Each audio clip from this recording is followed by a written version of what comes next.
Hey everyone, we have Nishkarsh Agarwal here, who is the founder of a digital marketing agency that specializes in B2B lead generation. So, welcome Nishkarsh. We would love to hear from you how you started your journey and all the lessons that you have learned through your entrepreneurial venture. Businesses, right? So I started off as a video editor myself, I'd say, right? Okay. Far 4.5 years back, exploring into the overall content world, right? Um, Before that, I leveraged into different ventures before I eventually built a small team of myself working after working and having some experience in the industry, working with few top creators, right? Once that happened, I thought that I could add way more value having and running my own agency myself. So even though I did not had a lot of resources or a lot of knowledge into how things do actually work apart from just service delivery, which I was good at, I still took the leap, and that was one of the, I would say, best decision that I've ever made. Um, because so also there was a hate towards yeah, you may feel a little intrigued, hate towards doing a day-to-day role. But apart from that, I still like a job, right? But I still continued my way, and I had my like a first big failure in the business after my 1200 USD client churn. Right, I was Okay. working with 3 4 clients back there, and one of them, that was purely in. So I was working at that point of time when I was about 9 to 10 months in Okay. running my agency. At that time, I had a full time, about 3 full-time people, and about 3 to 4 freelancers working for me Okay. um, in in the team, and 3 to 4 clients. When one of the where I was providing the post production as well as lead generation, post production, as well as uh, social media growth services, where one of the pure post production client ghosted after their billed invoice was Oh, $1,200, something like that. Then at that point of okay. time, I did not have enough capital to continue the service delivery part, and I turned down the agency. I had to let go of the employees. Okay. They could not afford to pay the salaries. Then Yeah. I bounced back 2 3 months back, and continued that for a while, learned few more things about lead generation, and once I was doing good again, then people approached me as to what seems to be your actual way. Like if you can do the lead gen thing, upon cold email outbound and LinkedIn outreach specifically for me as well. I did that for a few people, few businesses, which turned out to be good results. I recorded them into case Okay. studies and launched this as a another service. And currently, I'm full fledged onto that with a short team in Jaipur, and Okay. moving Amazing. towards.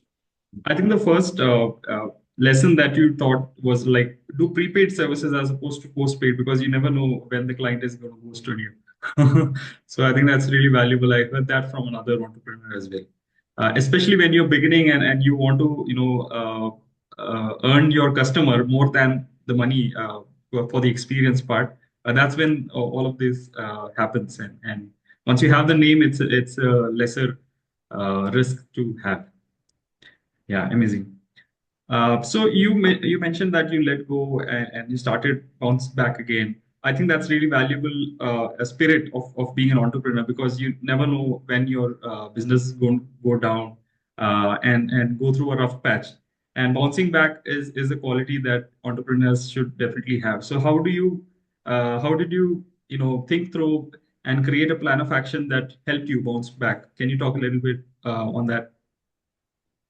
Yeah. So it all starts with me analyzing my mistakes so that I don't do them again. I consume content from people in the industry who are way ahead of where I am. So and then consistently talk about their challenges. So I realized a few things that there's all the bluff that's going on in the SMME industry, I'd say, right? Yeah. The fact that you reach good increments of MRR, monthly recurring revenue, very quickly, as you know, things like getting to 40 50K MRR in 5 to 6 months, but it all depends upon the skill Yeah. that we do require for acquiring the clients as well as hiring great people so that we're able to build the business. And it's Okay. always the flaw of an entrepreneur, right? Of any, this is called self-extremist, I think, of any problem or challenge that happens in your venture is irrespective of whether you are the reason for not, it is your blame and your mistake for Yeah. doing this. But the plan of action usually comes down to, the fact that you need to have more clients, so that you can have more demand. And for that, you need to leverage as much useful channel as possible and just scale through. So at that point of time, I realized that I need to create content, right? So that when I'm sending those emails, people can actually look up Yeah. and realize, you know, I have some credibility and authority, and I am good at my business is good at what we do. We provide genuine Right. results, and then we tweaked into upon certain things. Realized that we need to keep the client acquisition going on and on and on, irrespective of whether we are looking for clients or not, so that we can build the sales pipeline. Okay. And I can rest at night peacefully, knowing that if a few of my clients churn, I don't give up. Okay. Okay. Makes sense. Yeah. So how did you acquire clients? Like, do you primarily rely on cold outreach or through referrals? So, yeah, right. My partner always says that you should not be doing cold outbound 3 years later after running your agency, specifically because if you are, then you are not good at what you do, right? Like, Yeah. but Makes sense. yeah. So even apart from that, although that we do get a good chunk of business from referrals, right? Apart from that, we leverage and continuously explore for good specific channels, so that we are able to get qualified leads. So for like, Okay. and I keep on continuously learning Yeah. from different channels as well. So currently, we were exploring how we can leverage AI voice calling combined with performance marketing and Okay. funnels in a way that we can lower the cost per qualified acquisition, per qualified meeting, and with about 10 to 15 meetings. So if for example, if it takes about um, previously it used to take 1,500 to $2,000 to close a $3,000 client. Now with this current setup, it's taking about 800 to $1,000. So things like this, we just continuously experiment and have our curiosity spiked up so that we can think out of the box and win this game. Okay, okay. You mentioned about the funnel system. I think it's really interesting because it takes a lot of meetings and effort trying to reach people, and then once you have that one conversion, that covers up for all of the expenses and the time and effort that's spent on it. Can you elaborate on how the conversion ratio in terms of numbers and also the like the rewards with respect to the effort or rather the investment that's gone? Can you help us understand the math, how it works out? Absolutely. Absolutely. We are talking specifically about cold outreach or performance marketing. Cold outreach. I think that's a better way to start. So, if I can give you a brief onto the process, you can better understand what we mean, right? We start off with building up our infrastructure and ensure even before that we ensure that we have good case studies so that we are able to present to the client, so that we're able to bring up authority. We need to have good sales assets. That's number one. We need to have a VSL, video sales letter, on our landing page, Okay. and that's the primary thing. The third thing is we need if not no brainer, a very good offer that we can pitch to the customer, which have pitch to the prospect or a lead that have a least um, resistance on their end Okay. and the most gain. So we need to provide them with a guarantee. We need to provide them with offer with bonuses and things like that. Once things like those are ready, then we start to create content on Okay. primarily on YouTube and LinkedIn, right? Okay. So that we're able to build more authority once they look us up. as well as start off with building email infrastructure, as well as optimizing our profile for the LinkedIn thing. So LinkedIn and email, why do I mention them in a simultaneous matter? Is because they are the omni channel. They ensure that we have an omni-channel outreach system, right? So, for example, every single email that we do scrape and extract data from for our target audience, right? 95% of the time they have a LinkedIn profile. And Right. so it just makes more sense for us to outreach them to both on LinkedIn and on the same person on LinkedIn and email, right? So for that, we create infrastructure on cold email for cold outreach, right? So we buy up Okay. specific domains, we create inboxes, and we warm them up. We leverage sequencer or sending tools to be able to do that. Then we ensure, because cold email is a little too difficult right now, Yeah. specifically if, after Microsoft and Google have had applied certain restrictions. So Okay. we can't track rate, we can't track click or link click rates right now. Um, and we need to ensure that the personalization is at par, so the person cannot distinguish between if this email was written um, by sent by bulk, or this was actually a personalized mail meant just for me. So we need Okay. to ensure that we're able to do things like this, such as well as the specific data that we're scraping. It should not just be of our target audience. It should of be intent based data that we get from buying signals, right? So from Okay. specific activity, I believe I'm not getting into too much detail and boring everyone, but Yeah. we get into intent based targeting. So if they, for example, have just joined a group on SEO, and they are hiring an SEO executive, that means that they are looking forward to investing money on SEO, right? And want to up that. Mhm. So that specific targets that we do leverage, and Okay. so that we're able to ensure. Okay, amazing. So let's say we have a coach who wants to reach a particular niche set of people, let's say doctors. So how does the mechanism work to identify such specific audience who have a specific need that's the solution for which you provide, right? It's a crowded market, and then I think digital marketing agencies like you are trying to filter out the noise and get to the real set of people. So how does that process go? Can you elaborate on that? So if, for example, we have a doctor in India who wants to get to, um, yeah, Let's say a yoga teacher who is trying to reach doctors and then potentially customers from his base, right? Who is coming to him and he suggests yoga therapy for them. So how do you help them channelize it to the right set of people? okay, okay. So we leverage sales intelligence platform. There's multitude of different platforms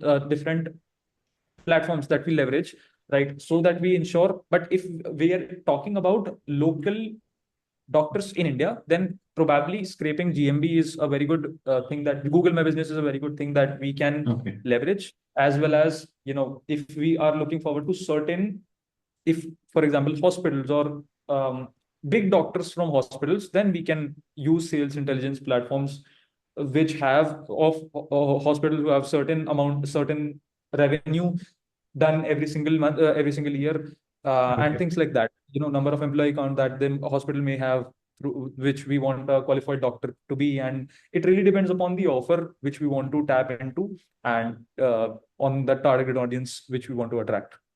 Okay, okay, amazing. Yeah, I think it's a tough job trying to get to the right set of audience and then you make it so easy for all the clients. Amazing. In terms of search engine optimization, how do you identify those? Because I think with all the AI algorithms, it's pretty much optimized in a way that the websites are already having those keywords that the customers are potentially searching. So what are your suggestions from your side that you are helping customers to optimize it with search engine keywords?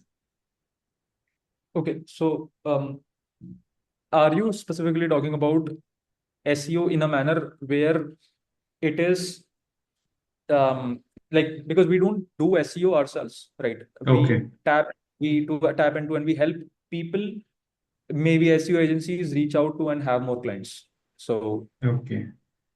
could you elaborate?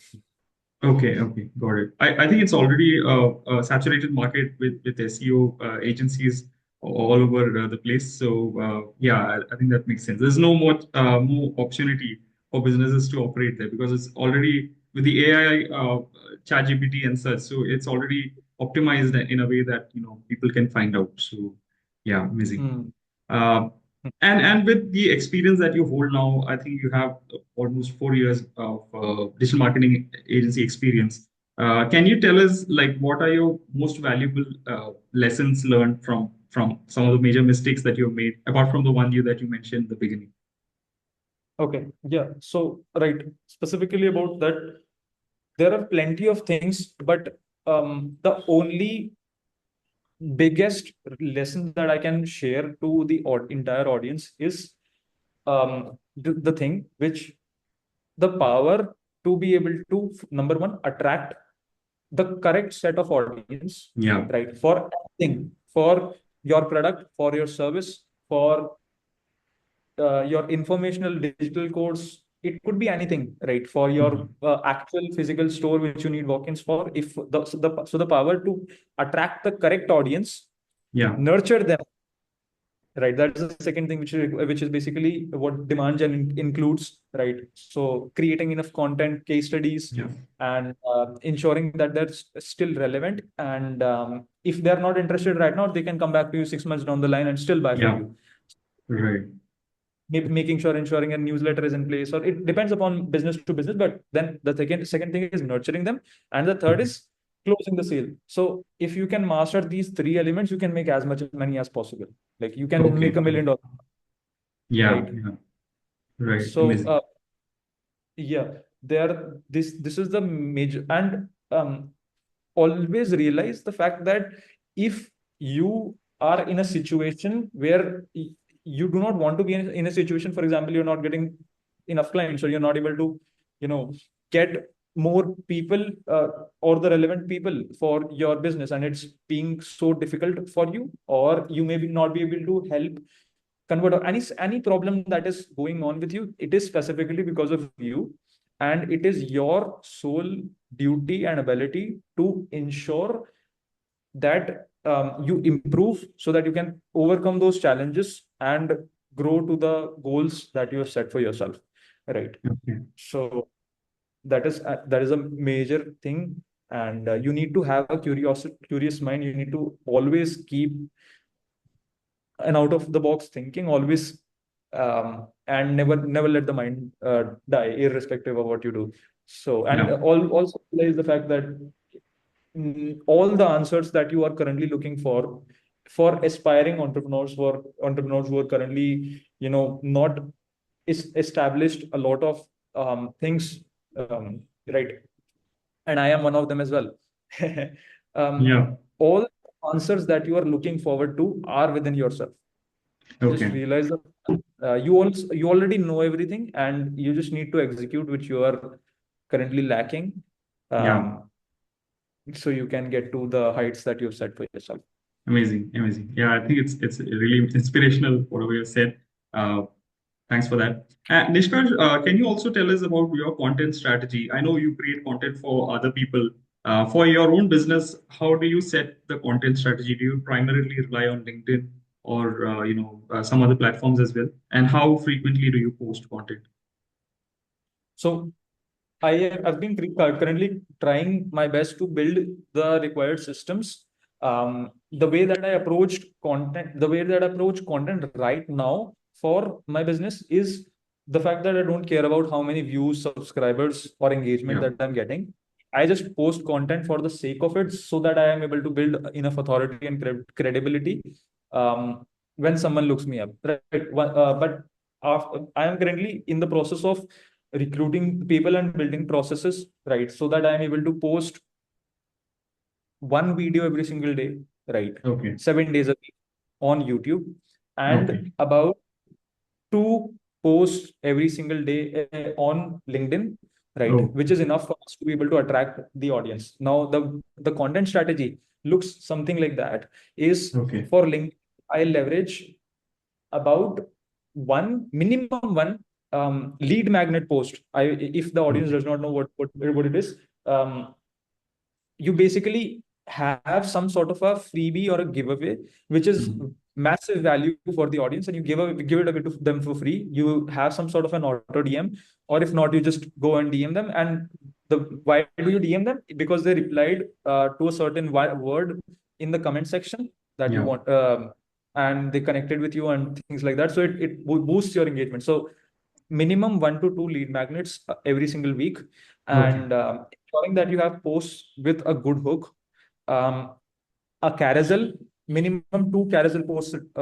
two to three carousel posts every single week, Okay. right? Three is the benchmark, and just and also mix that up with posts which are few posts, 1 to 2 posts a week, which are showcasing your personality, right? Okay. So that the audience can relate to you. Maybe you overcome a certain problem.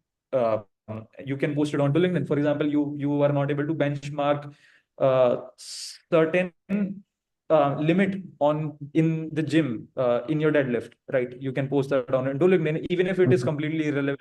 Do that sometimes so that the audience can relate to you and connect with you. Okay. So that is the thing for LinkedIn. For YouTube, what I do right now is just to post as much value as possible for the audience so that I'm able to get inbound leads, right? Because Okay. I, uh, my goal is not to get to as many to for 1,000 people to subscribe to me, but even if I'm getting 100 legit good subscribers, Yeah. I know that I'm able to connect and actually close $2,000 to $3,000 deals easily through those 100 subscribers, right? Okay.